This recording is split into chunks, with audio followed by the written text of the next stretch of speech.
Well, hello again, everybody. Another inconsistent upload. Let's get right into it. Okay. Things came across today. Borderlands 3 looks like it's on its way out, and I would have been excited, could have been excited. I'm not. I remember getting Borderlands. It was gold. Loved it. Borderlands 2, pre-ordered it.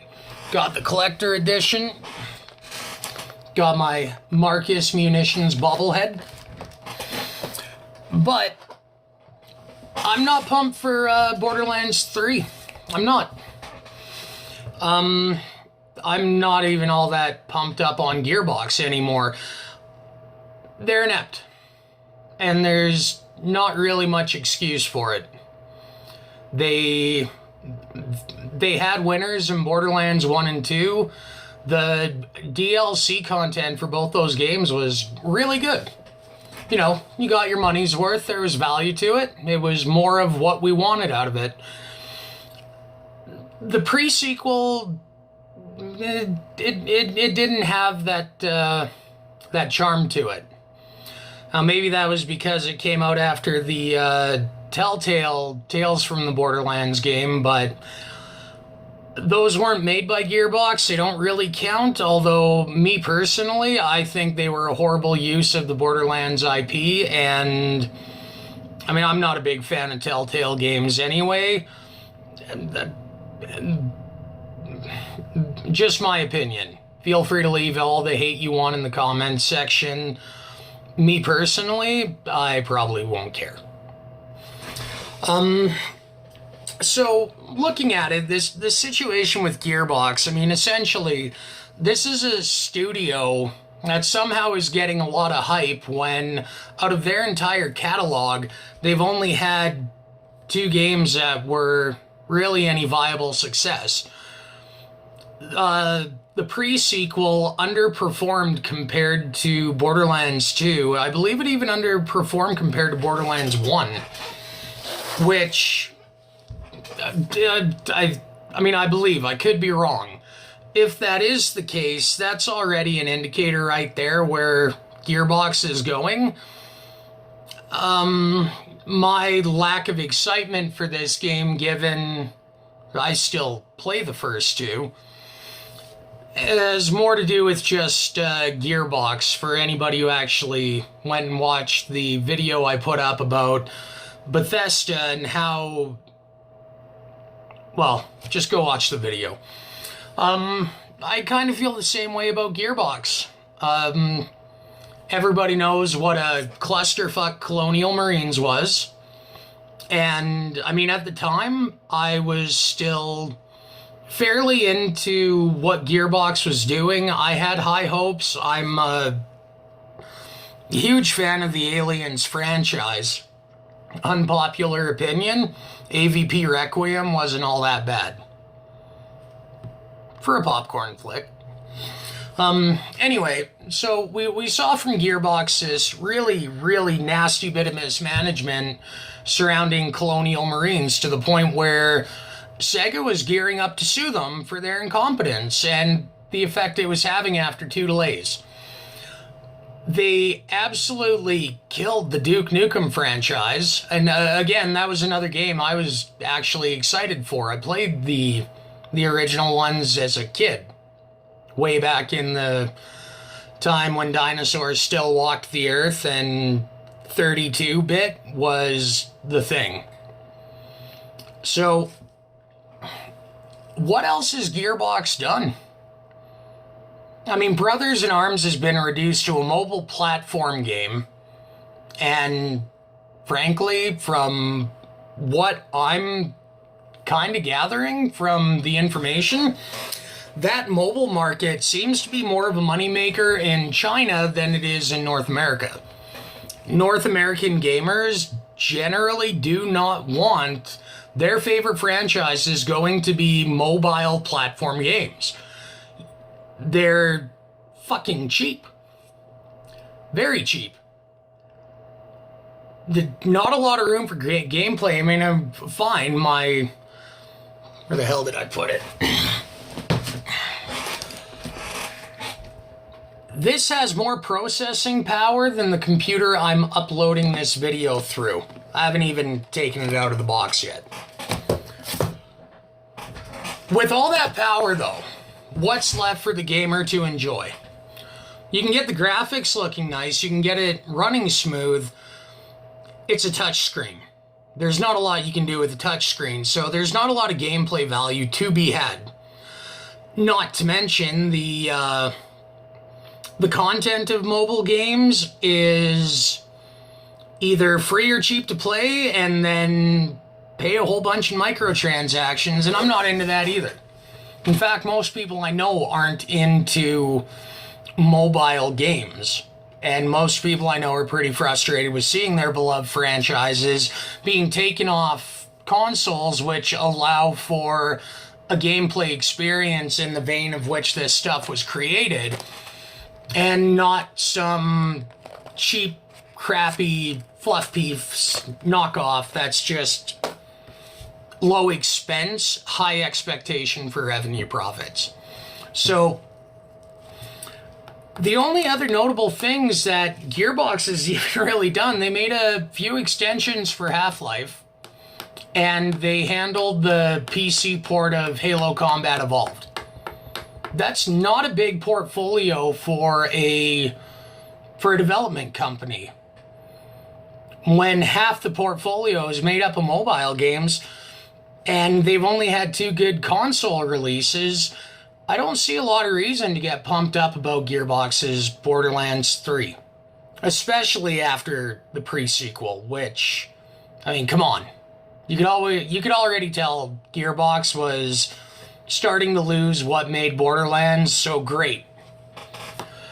And in this day and age of microtransactions and companies trying to maximize profits as the bottom of their industry falls out, I don't believe that Borderlands is going to release the way Borderlands 2 did, which is a real shame. I think Borderlands 3 is going to go from having really awesome DLC content that really add to the enjoyment and immersion of the game in favor of cosmetic skins, loot boxes, pre-order bonuses, and a really modern, tried and true monetization model. I don't have the faith in Gearbox. I don't. They've had 2 good games. There's no reason for me to give them the benefit of the doubt in Borderlands 3. There won't be any pre-order. I mean, most people that are going to view this on YouTube are probably American, where the price of a new game is, say, $60 off the shelf. Up here in Canada, it's $80. And we don't have the luxury of a Donald Trumpian economy up here. We got stuck with the tax and spend the savings bullshit of Justin Trudeau. Won't be pre-ordering. Doubt I'd consider a collector edition set. Perfectly honestly, I'm so disappointed with Gearbox's performance pretty much across the board since Borderlands 2 came out that I don't even think I'd be willing to pay full price for this game. Even if it was good. I'll be waiting until the reviews are in. I'll be waiting until I hear feedback from the gaming community about whether or not it's even worth it to buy, and even then, I'm not going to reward Gearbox for the first good release they've had in like 8 years by paying full price. They haven't made a fan out of me. They haven't done anything to earn my loyalty. Battleborn was dead on arrival.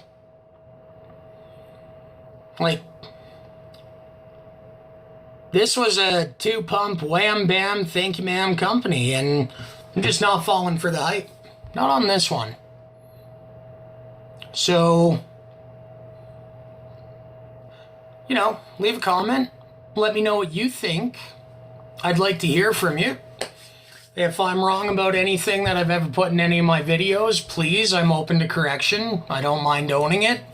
I'm only human, and I am not one of these Facebook content creators with monetization to the work I do. Most of what I put up on here, I do outside of my day job as... Let's put it this way. When Jeremy over at Geeks and Gamers notably said regarding some SJW shill, go pick up a real hammer. Go pick up a hammer and do some real work. Well, that's what I do.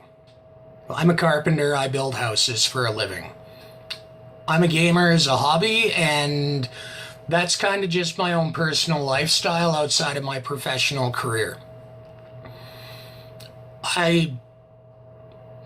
Most of what I'm talking about in the videos I make is driven very much from a consumer's point of view. Not a shill, not a reviewer, not a game developer, not a professional in any way. Strictly review. I am very much a layman gamer.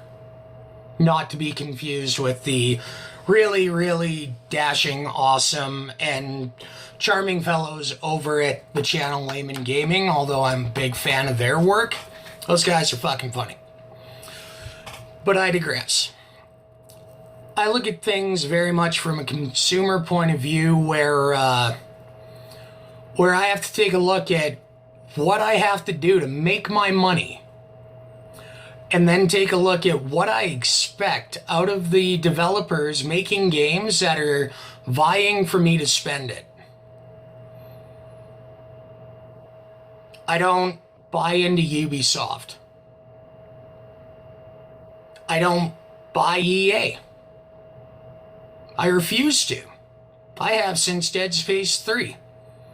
I saw the destruction that monetization was going to cause as soon as EA ruined Dead Space. I've made a video about that too. So, bail. Bail on the AAA Gaming. Quit buying EA.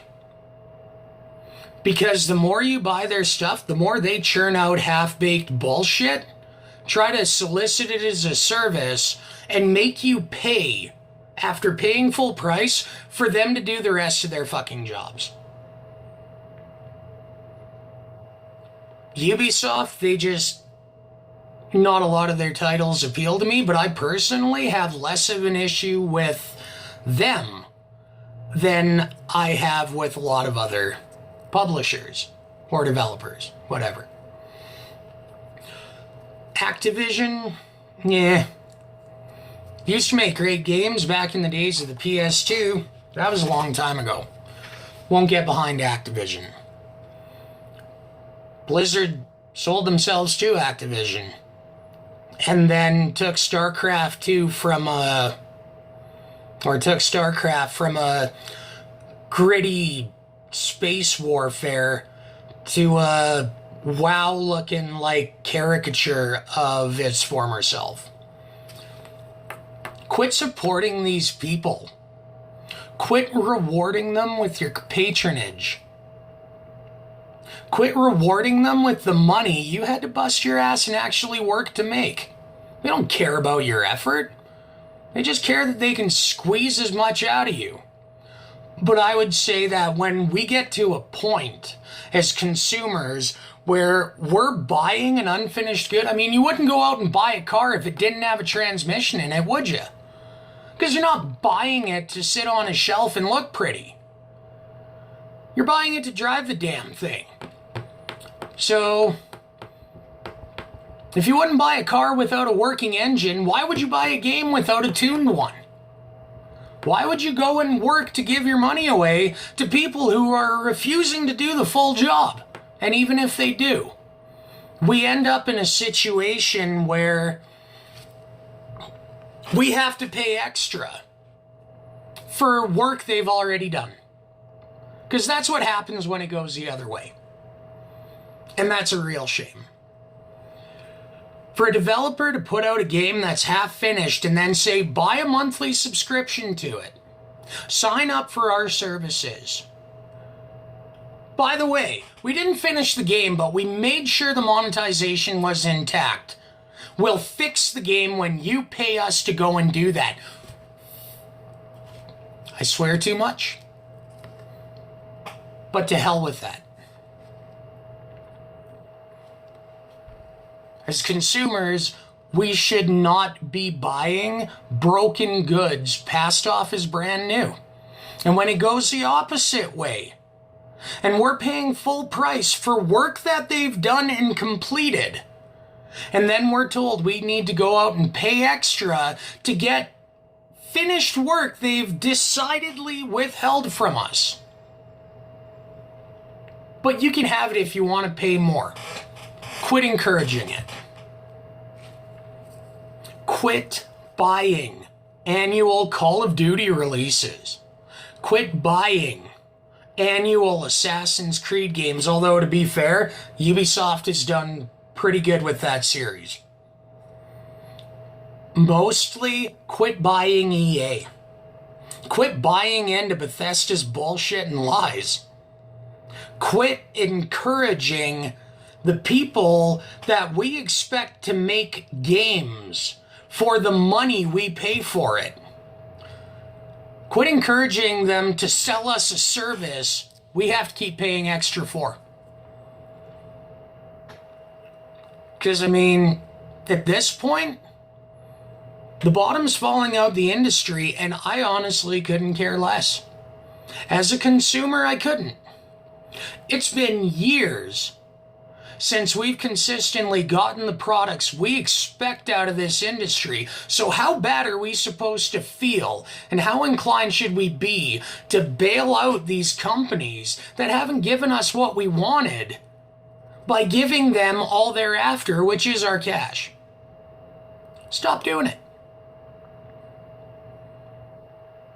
Stop paying $1 here and there for cosmetics. Stop paying for weapon skins. Stop paying. You know what? Better yet, stop paying for things that have already been paid for. Stop paying for work you've already paid to be done. Quit feeding into it. Smarten up. We can blame those game industries, the developers, the publishers. We can blame anybody we want for the current state of the industry, how bloated it's gotten, and how fat the heads of these publishers have become.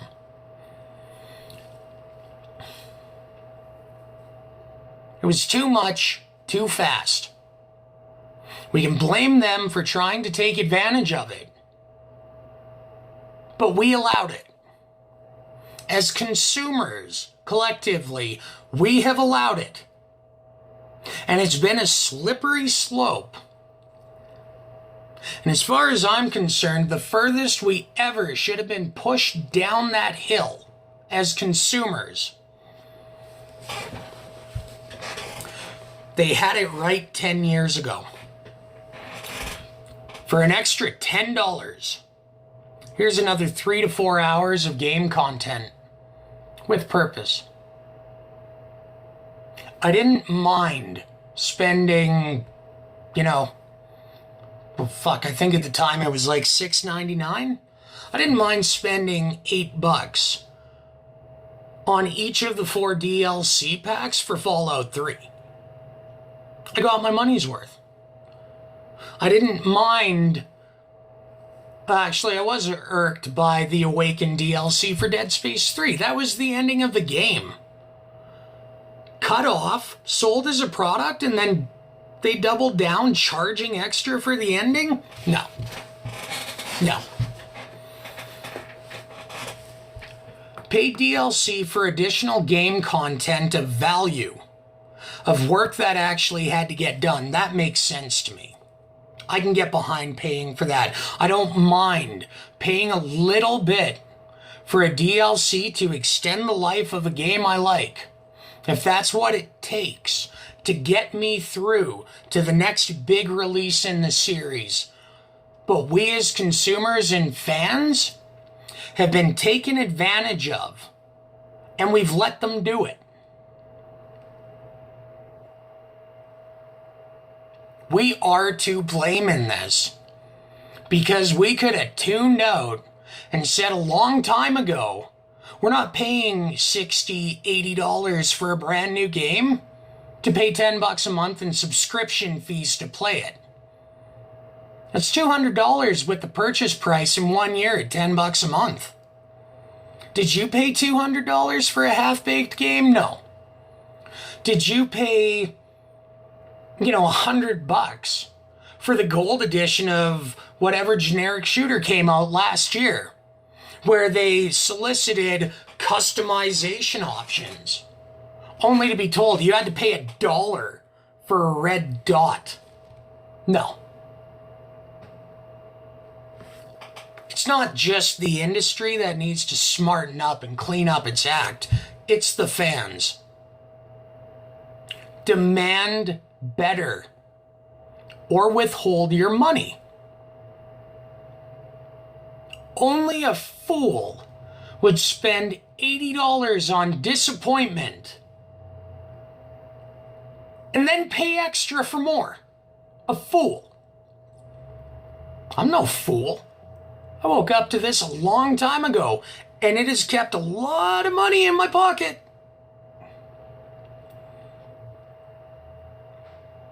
And sure, I missed out on a whole bunch of crap over the years in the gaming community. Early access betas. All the other crap that comes along with it. I've missed out on a ton of stuff. But as a consumer, I've got more integrity than to sit there and eat shit just because it's wrapped in tinfoil and I'm told it's good chocolate.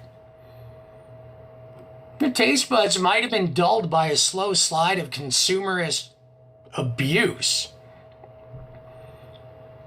But if your nose ain't working, you ain't gonna smell the shit you're stepping in until you're up to your neck.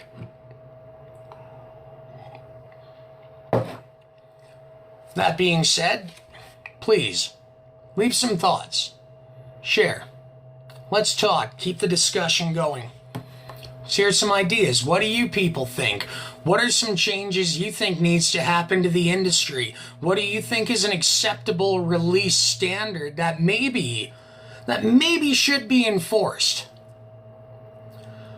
Because I know full well if I go into a store advertising something, and I walked in and they said, yeah, that's not actually true, we just do that to lure people in, I'm pretty sure they'd get hit with a fucking lawsuit for false advertising. They're regulated. They're monitored. There's a standard for the quality of the product in place. And it's enforced. It's a consumer protection thing. So how did we let EA get as big as they are when they're notorious for lousy customer service, trying to do whatever they can to avoid giving refunds? And there's absolutely nobody to protect the consumer when it comes to being solicited goods that are half finished. Something's got to give. And where do we go from here? Because if every single game that comes out is going to be